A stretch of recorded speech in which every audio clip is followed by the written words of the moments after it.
What's up, people? It's Chris Gonzalez here, and I'm back for another episode of Single Issue Saturdays. And this is the series where I recap and give my thoughts on some of the issues that I picked up for this past Wednesday and some of the digital issues that I read as well. So let's go ahead and get started. And we're going to start with not Marvel. We'll save that one. So the first digital issue that I read is Batgirl issue number 14, and this is written by Tate Bromble. Artist is Stefan Segovia. The colorist is Rain Burrito, and the letterer is Tom Napolitano. So in this issue, it picks off where issue 13 ended. Cassie, she sees the man who killed her mother, Calden, and her brother Tenji, Angel Breaker, JS, and Aruna, I believe. Yeah, Aruna. They infiltrated the Unburied stronghold to destroy all their blue poppies, and that's the source of their powers and their seeds. So Cass, she sees Calden and she tries to attack him, but her brother Tenji stops her and tells her to get her head in the game, and that's not what they're there for. And Cass is still, has vengeance in her heart about, her mother getting murdered by Calden. And last issue, she had found out that Ra's al Ghul and Nyssa actually stole the Unburied's land from them, and that is Samosera, the land that Nyssa, took and is creating a safe haven for her and her League of Shadows. So Cass found that out, and she confronts, eventually she'll confront Aruna about Anissa lying, and Aruna she has a past with Cass, and Aruna feels like Cass abandoned her, and the team, they're all separated. Angel Breaker, she found the source of where all the blue poppies are, so she's looking to destroy it, but she's looking for the rest of her teammates to, plan their escape once she destroys it. But again, Aruna has her own separate mission that Nyssa gave her, and Cass finds out that Aruna is there to steal some seeds of the blue poppies, because Nyssa wants to grow the blue poppies herself. And Cass again is fed up with the lies, and they eventually get found out. So they're trying to escape the stronghold, and Angel Breaker, she goes ahead and sets off the explosives, and that particular area where the blue poppies are held, it blows up, and they try to escape the Unburied, and eventually the cave gives in, trapping the remaining Unburied soldiers inside the cave. And it's revealed that Calden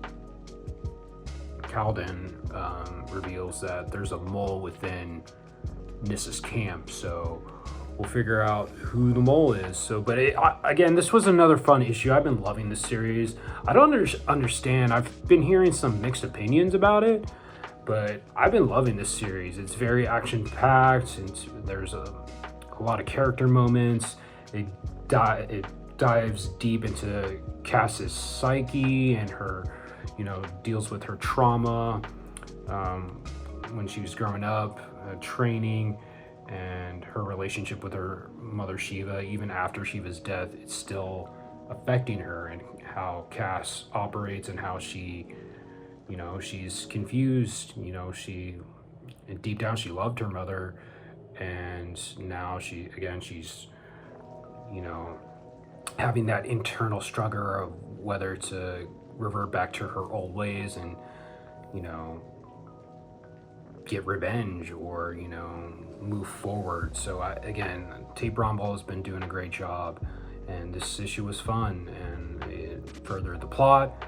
And it wasn't the normal artist, Takashi Miyazawa, and it wasn't the normal colorist, Mike Spicer, but the new artist, Stefan Segovia, and the new colorist on this, Rain Barreto, they did an excellent job with, you know, making that transition seamless. So overall, again, another great issue. I'm having a really good time with this.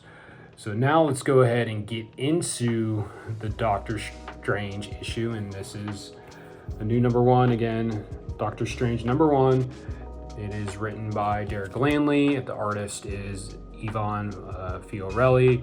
The colorist is Dono Sanchez Almera, and Corey Pettit is the letterer. And again, who's the cover artist? The cover artist is Alex Horley, and I really dug this cover. So again, this takes place immediately after the Doctor Strange of Asgard miniseries that I also written by Derek Landy, and I did not read that series. So again, I know backstory, but that at the end of the Blood Hunt event, Doctor Strange, you know, he was stripped of being Sorcerer Supreme by Doctor Doom, and he was exiled to Asgard, and he's just trying to get back to Earth. And apparently Thor died. I didn't read Immortal Thor by Al Ewing, so I'm not sure how that ties into it, but apparently Loki betrayed Thor, and that caused Doctor Strange to be trapped on Asgard because Thor's dead and his ties with Earth have been cut off. So again, Doctor Strange in the beginning of this issue is doing all he can to return to Earth, and I really dug this. This is a really cool image, and I love the artwork here, and the coloring is really good.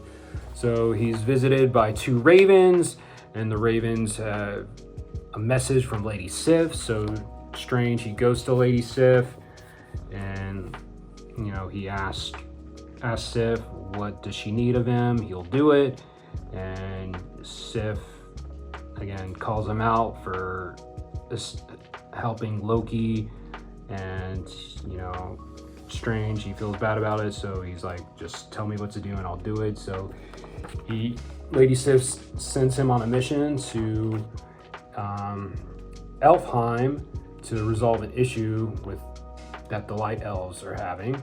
And Strange, he meets up with Thor's sister, Angela, and I only know Angela because of Marvel Rivals. I don't know any of her backstory, and again, apparently she's Thor's sister. So Strange and Angela, they go and meet with, who do they meet with?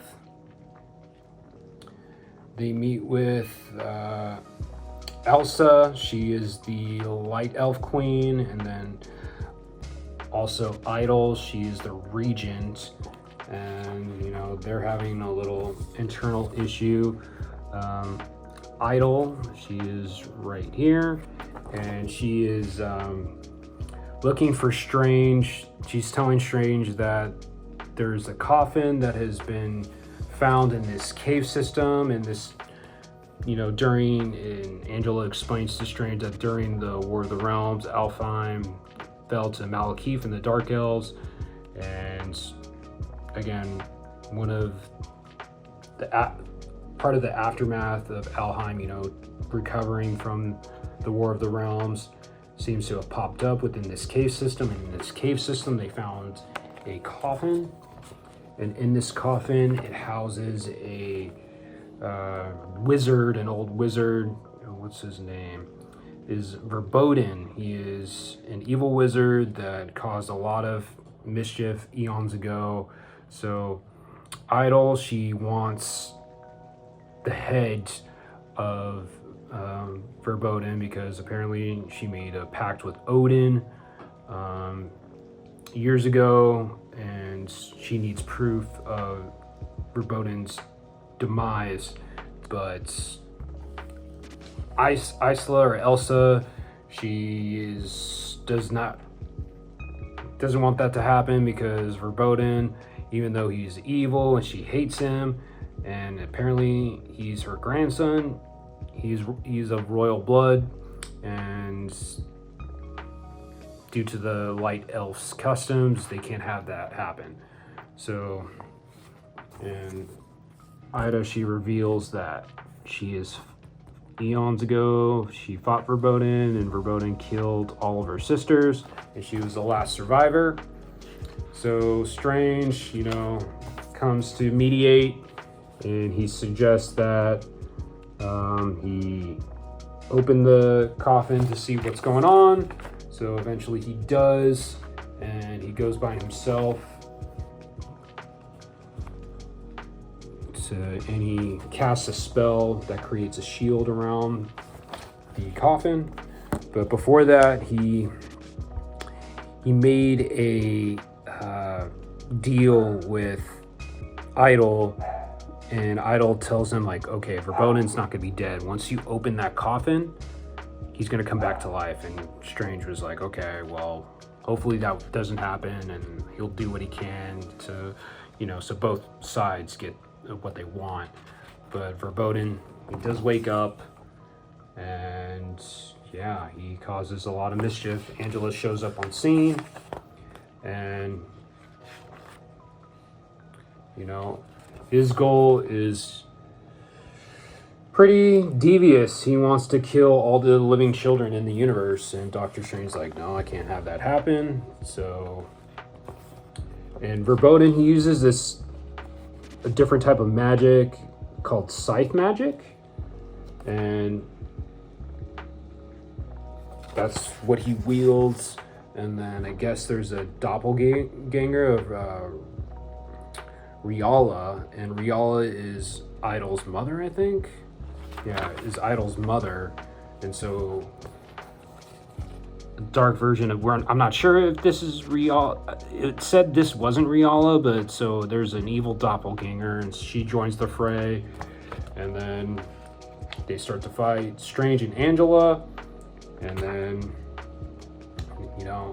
it seems that Verboten is going to win.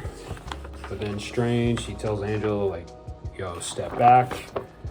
It's time for me to go Super Saiyan or whatever. He releases the Stark spell. So that's where the issue ends. So I thought this issue was okay. Nothing spectacular. The art was okay. I dig the colors.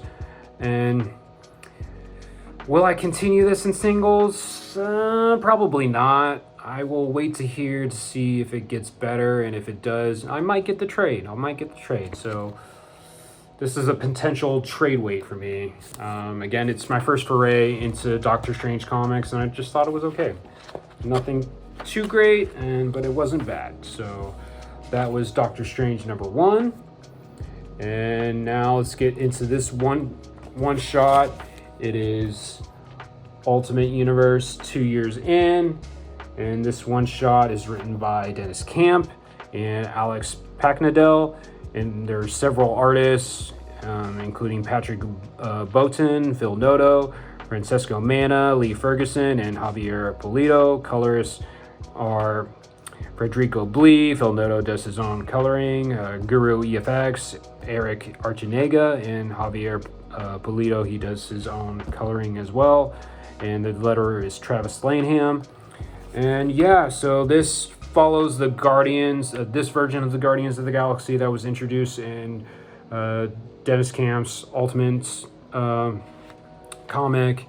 And it starts with this version of Star-Lord, and these characters named Gary and Geralt.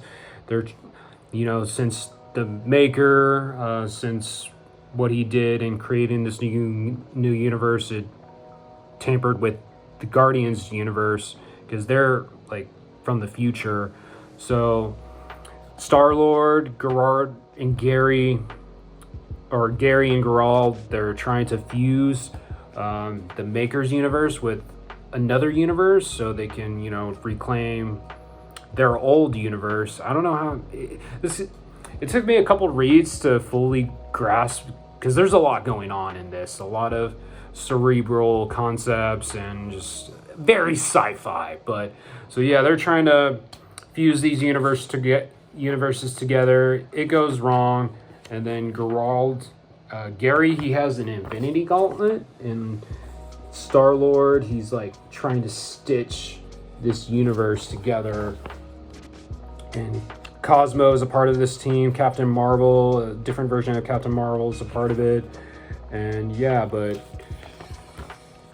Gary and Geralt, they perish because the universe is pretty much, I'm not sure if they collapse on each other, but they were unable to combine those two universes. So and the Guardians, by the way, they're looking for other members. They're going across time and space to find other members of the Guardians. Apparently there's 25,000 Guardians that are still missing, and they're scattered through time, so they're trying to find them. And to find them, they use Cosmo, the dog. He like smells them, so that's how they travel.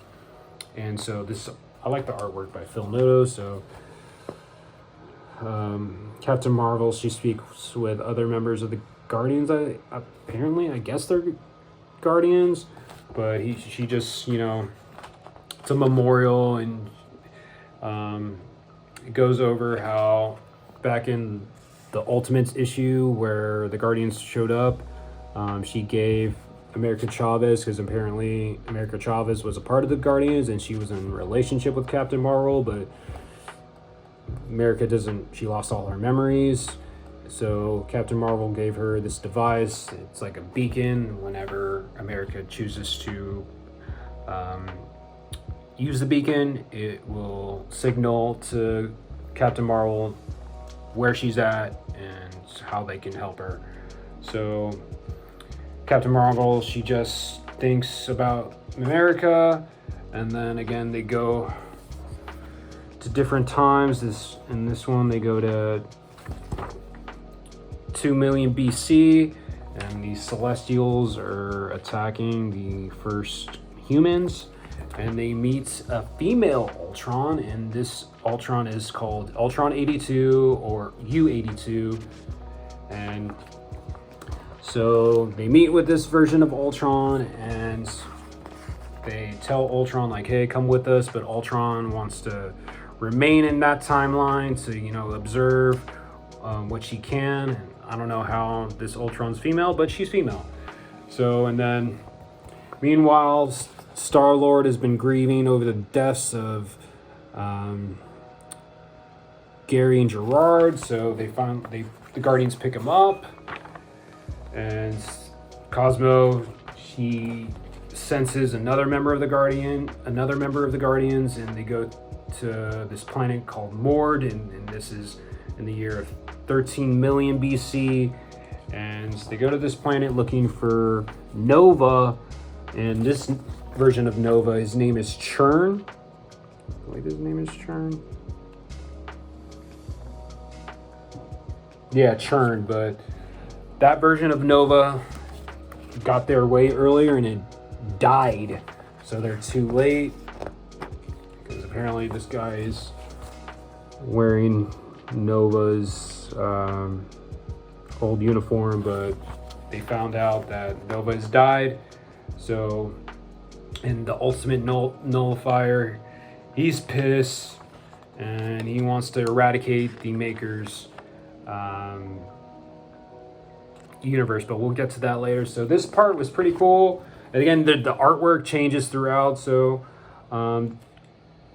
Ultimate Daredevil is introduced, and it has pretty much the Cosmic Cube, and the Ultimate Daredevil is taking fragments of reality and putting them in the cube.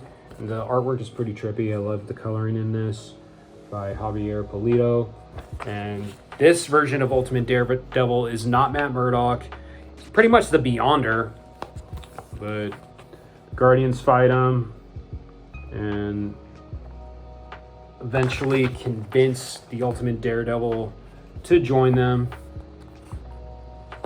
And then, yeah, this is the part where the Ultimate Nullifier, he's pissed. He just wants to, with his guns, destroy the Maker's universe, but Gamora, or not Gamora, Captain Marvel convinces him, like, hey, we can't do this.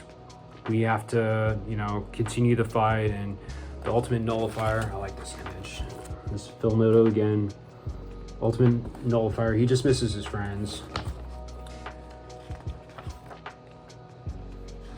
So yeah, they pretty much, you know, at the end, they gather a new team, and looks like they'll come back in Ultimate Endgame. So this issue, after the second read, I liked it better, but yeah, it felt like there's more to these characters that the writers wanted to do, but since the Ultimate Universe is ending, they, you know, just did this one shot. And I don't know why Kang's in this character is not even in the issue, but yeah, I thought it was good. But you know, I felt like this was a starting point for like another series involving the Guardians, but I don't think we're going to get that series, so we'll see. And hopefully they'll show up in Ultimate Endgame. Most likely they will. But yeah, so now let's jump to DC. And I wasn't going to get this originally, but again, like I mentioned on Wednesday, the first issue was so good, I had to get it. And this is Knightfight issue 2, so where we last left off, Batman, you know, he was killed by Joker in the tournament in the Heart of Apocalypse. So, you know, he was transported to the realm where he was in stone, but in his armor, he had boom tube technology to transport him if he were inactive for a certain amount of time. He gets transported to a different version of Gotham that he doesn't recognize, and in this version of Gotham, Dick Grayson is Batman, and he has like a whole legion of Robins, and Bruce doesn't know what's going on. So this picks up where the issue left off. And again, the writer is Joshua Williamson. Dan Mora is on artwork. Triona Farrell's on the coloring. And Tom Napolitano's on letters. And again, I really dug the artwork. And initially, for issue 1, I thought that, you know, Bruce got transported to an alternate reality. But it's revealed in this issue that that's not the case. It's actually the Heart of Apocalypse pretty much giving Batman his own trial, and the Heart of Apocalypse actually created this reality. And Bruce figures it out, and he calls out Dick for, he say that, like, yeah, this isn't real. And I dug the artwork again. Dan Moore has been killing it. I like the rain effects. And Joshua Williamson, I liked his writing in this one in particular. He had some humorous lines where there's this one line, he's just taunting Dick, and he's telling him, like, hey, like, I bet, he's like, what does he say? He's like, and this is how he figured out this reality wasn't real. He was like, that was the other tell. You let your Robins fight for you. Dick would never do that. He knows I always fight alongside my Robins. I trained you and your brothers and sisters, and I bet my Robins can kick your Robins' asses. So that was pretty funny. There's a couple other lines that I really dug, but again, Dan Mora, the artwork, really good. And yeah, so he figures out that, again, it's not real. This reality is not real. And then once he figures that out, the Heart of Apocalypse transports him to another, it's pretty much an illusion. So he transports him to another reality. And this is where I really dug the coloring by Triona Farrell. And he goes to another reality. And in this reality, Jason Todd is Batman. And I really dug the coloring in this, and the emphasis on the red in this world. And in this reality, Bruce, he's in a straitjacket. He's locked up in Arkham. And again, he figures out this isn't real, but Jason Todd, he's telling Bruce that you're crazy and you're actually Clayface in disguise. And that's what Jason looks like in this potential reality. So, Jason, again, he's pissed off that Bruce is Clayface, and then Bruce is like, Heart of Apocalypse, is this what you want? And so they start to fight, and look at the artwork. Look at how sick that is.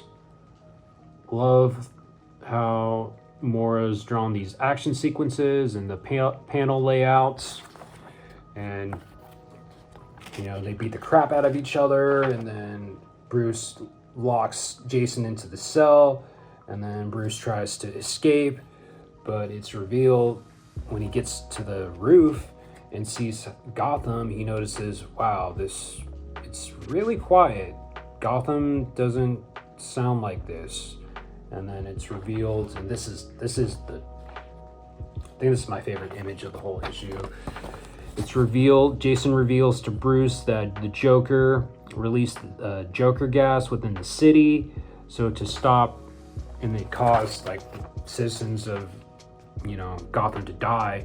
So he sealed Gotham in this dome, this red dome, and I liked how the dome looks like the Red Hood. So he sealed Gotham into this dome, and he's the only resident. He sealed himself in Gotham, so technically this whole area is now Arkham. And and he's still saying like, oh, you're not Batman, you're Clayface. And so Batman, seeing that the Heart of Apocalypse is somehow testing him, he's like, okay, well, Heart of Apocalypse, if you want me to be Clayface, I'll be Clayface. So it's just wild. So that's how the issue ends. So I have no idea how this is going to go. Issue 3, Tim Drake is supposed to be brought into it, his version of Batman. So we'll see. And we'll see how the fight with Jason concludes. Really another solid issue. Didn't like it as much as the first issue, but I still really dug it. So we'll see. And that was Knightfight issue 2, and the last issue. No, not the last. Not the last issue yet. I still got the third issue, or the second digital issue that I read is, and I got a review copy sent to me by Titan Comics, so shout outs to Titan for providing the review copy of this issue. And this issue is Dark Souls, Mother of Mourning, issue 1, and the writer is George Mann, and the artist is Manhouse. And who did the lettering?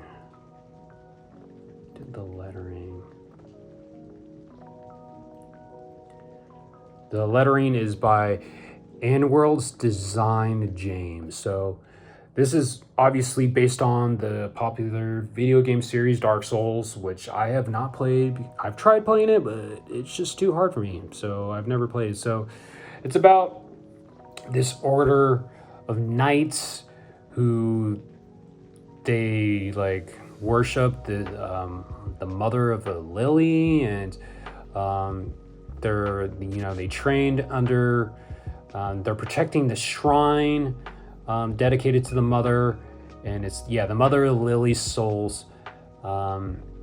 It's said that in the past her soul was stolen away and never to be found, and now she sleeps in internal quietude and stillness. And in this sanctuary dedicated to her, her corpse is residing in this temple, and her knights, they made an order to protect this shrine, and they would tend to her resting place and keep their vigil over her mortal remains until the last of the light was gone and the sacred flame extinguished for all time.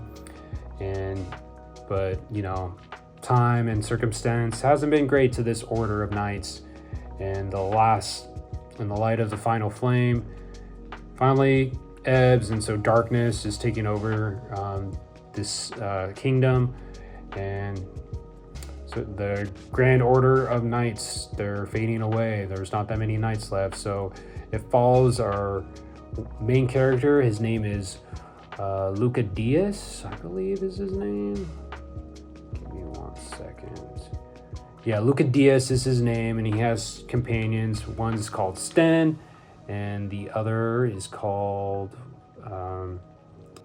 Grayfinch, and she's a woman. So they're essentially tasked with this quest. Well, first of all, they're waiting for one of their fellow knights, what is his name? What is it? Torval. So another knight called Torval, he was sent out on this quest to find the soul of the Mother of the Lilies. So this crow comes to the three knights and essentially gives them a quest, and they go to try to retrieve the soul of the Mother of the Lily to, you know, bring back lightness into their kingdom. And so they're trying to find the mausoleum of Galth. So they're trying to find the mausoleum of Galth. So they go on this journey, and they go through several trials and tribulations to, you know, find this area. So yeah, it's pretty much like the video game. They're on a quest, they're on a main quest, they do a bunch of side quests in between, and they, you know, find the gates of this mausoleum. But as they get there, it's not as it seems, and evil waits for them. So I thought this issue was cool. Again, I'm not too familiar with the lore of the Dark Souls games, but if you're into like fantasy and, you know, stuff like that, then you'll probably dig this. The artwork was really great. The coloring was definitely elevated the art, and yeah, it's just a solid issue. Am I going to continue reading? Maybe. But again, if you're a fan of the games, you'll definitely dig it. George Mann, seems like he understands the lore, and yeah, it was a good script, easy to follow along, and the artwork, very good. It fit the tone that George Mann script was trying to convey. So yeah, I thought this was another solid issue. Again, I'm not sure if I'm going to continue reading it, but again, if you're a fan of the Dark Souls games or just fantasy in general, then you'll dig that. So yeah, that was it. And the last issue I'm going to discuss is Batman issue 4, written by Matt Fraction, art by Jorge Jimenez, and the Tamu Mori's the colorist, and Clayton Cowles with Jorge Jimenez does the letters. And I've been really digging this series. So this introduces the new villain, the Minotaur.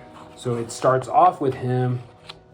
So the gangs of Gotham, they're fighting each other and creating a gang war. And the Minotaur, he's the head of this organization called the Taurus. And there's 7 family, well, including himself, there's 6 other crime families in this organization, and he's pretty much running the organized crime in Gotham. And he sees the infight. The issue starts with him seeing the infighting with the gangs, and he's pissed because it's affecting the money. So he's like, and he's pretty much the accountant, pretty much, and he tells this guy, he's like, hey, freeze all their accounts, it'll get their attention. And the other members of the organization goes through them right here. So and Penguin's a part of it. The other members are the Capitolinas, the Klinuri Interlobe, the Dontai Tazuki, the Thieves, which Penguin's a part of, the Black Fang, and the Cartel, the La Penitenta, and yeah, so he freezes all their accounts, and then it jumps to the Wayne Experimental Science Building.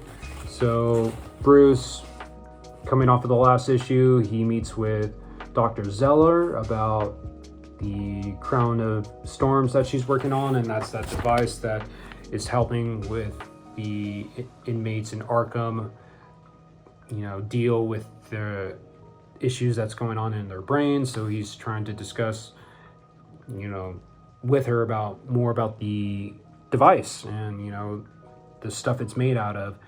And I like this interaction because Dr. Zeller doesn't know that they've actually met before when he was Batman, and that was in issue 1. See, it goes over that 3 issues ago. So they have met before, but this is the first time he's met her as Bruce Wayne. So he wants to know more about the device. So he sets essentially a date with her for the next day at 7. And then it goes back to the kid from last issue who recorded Vandal Savage trying to frame Batman for the murder of the cops that were shot in issue 2. So he met with this reporter last issue, and it's it's revealed they go to this the reporter's old company, and it's revealed that he got fired from the company because he was a drunk. So again, we'll see where that subplot goes.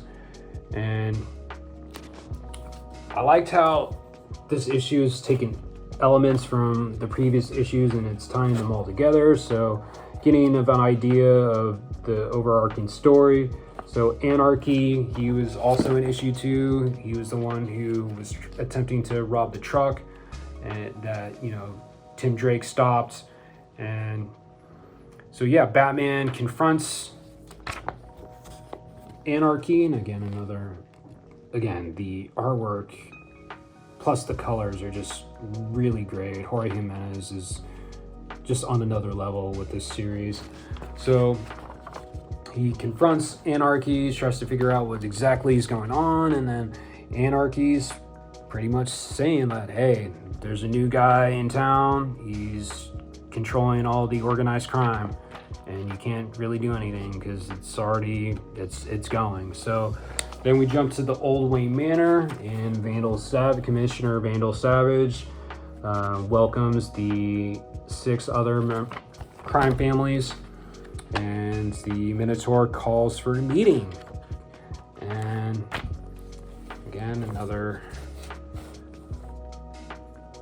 showcase of all of the members, including Penguin. And yes, he does have 7 fingers on his hands. So he's like, what does he say? So he's just trying to get their attention. He's like, hey, we're losing money here based on your fuck shit, and I froze everybody's accounts to get your attention. So, but in case that didn't work, he brought some of their families, and they're being held at gunpoint, including Penguin's penguin. And yeah, so he's like, hey, he pretty much tells them to fall in line, and if you fall in line, we'll make a shitload of money and control Gotham. And Vandal Savage is working with him, so that ties in with, his subplot of the police. So yeah, and I'm really digging this villain. I like his design, and I liked in this part, he's like, when one of us earns, we all earn. But when one of us bleeds, we all bleed. Yeah, look at that. Opens his hand, closes it to signal, hey. And he shoots all of the crime family's members, or not all of them, but whoever, all these people, they got killed because the Minotaur, he means business. And that was pretty much it. So another solid issue. Really, really digging this run. highly recommend. Matt Fraction is better. This was better than issue 3, and again, Jorge Jimenez, the artwork's on point, the writing's been great, and yeah, another solid issue of Batman. So that was it. That was another episode of Single Issue Saturdays. If you've read any of these books, let me know in the comments what your thoughts were. And yeah, just it's a great time for comics right now. So thank you for watching. Like, comment, share the video if you can. I would really appreciate it. And yeah, just let me know what you think. And I appreciate you watching. Oh, and subscribe to the channel. Duh, subscribe. Anyway, thanks again. I am out. Peace.